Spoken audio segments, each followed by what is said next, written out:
আসসালামু আলাইকুম দর্শক, কেমন আছেন সবাই? আমি মোহাম্মদ শফিকুর রহমান। আজকের এই ভিডিওতে আমরা যে জিনিসটা দেখব, মাইক্রোসফট অফিসের প্রথম ক্লাস।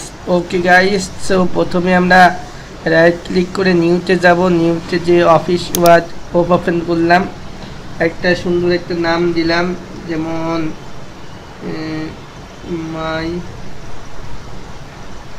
মাই ক্লাস, ঠিক আছে? এমন একটা, অথবা আমি নাম দিতে পারি যে কোনো 12, ঠিক আছে? 12 মানে হয় 12 তারিখ টাইম।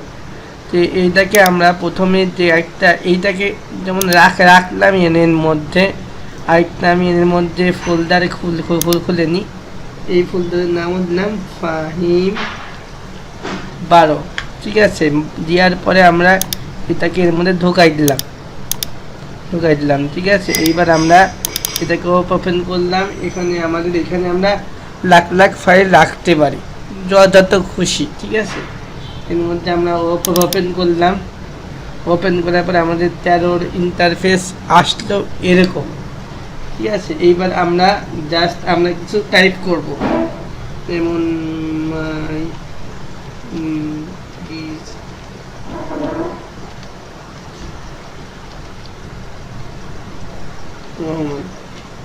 ঠিক আছে? টাইপ করার পরে আমরা এইটাকে ধরে একটু কন্ট্রোল এ দিয়ে এখানে আমরা সাইজ করে নিব 14, ঠিক আছে? 14 করে নিলাম। নেওয়ার পরে আমরা এইটাকে আমরা সেভ করব।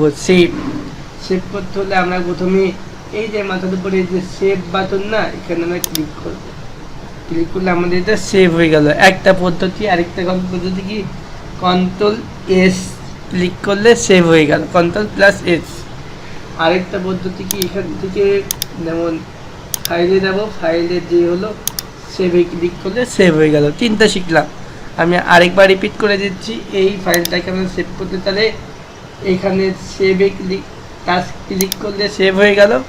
এবার আমরা এইখান থেকে ধরে নিয়ে সেভে ক্লিক করলে সেভ হলো, আরেকটা কন্ট্রোল এস টিপলে সেভ হলো, ঠিক আছে?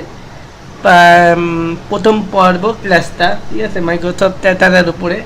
সো তারপরে আমরা যেটাকে আরেকটা সেভ করতে চাই, এখান থেকে আমরা সেভ এসে ক্লিক করব। সেভ এসে ক্লিক করে ব্রাউজারে যাব। ব্রাউজারে যাওয়ার পরে এখানে আমরা যদি এই যে পরিমাণটা সেভ করতে চাই আলাদাভাবে, যেমন ভিডিওর মধ্যে রাখলাম, ভিডিওর মধ্যে এটাকে ওয়ার্ড প্রেসে দিয়ে সেভ দিব। সেভ দিলে আমাদের এটা হয়ে গেছে। ওখানে সেভ আমরা কেটে দিলাম। এবার কেটে দেওয়ার পরে আমরা এখানে তো সেভ করেছি, এবার সেভ আছে আমাদের কোথায়, আমি সেইটা দেখা। এখানে গেলাম, এখানে দেওয়ার পরে আমরা ভিডিওর মধ্যে রেখেছিলাম, এখানে গেলাম, এই যে আমাদের এই কাঙ্ক্ষিত ফাইলটা, ঠিক আছে? এখানে কপি হয়ে গেল, সেভ। সো গাইস, আজকের ক্লাস এইটুকুই। যদি ভিডিওটা ভালো লাগে অবশ্যই দেখবেন এবং লাইক করবেন। এর পরের ক্লাস আমরা দেখাবো। সবাই সুস্থ থাকবেন, ভালো থাকবেন এবং আমাদের শফিকুর ব্লগস ইউটিউব চ্যানেলটি সাবস্ক্রাইব করে সাথেই থাকবেন। আসসালামু আলাইকুম রহমতুল্লাহি ওয়া বারাকাতুহু।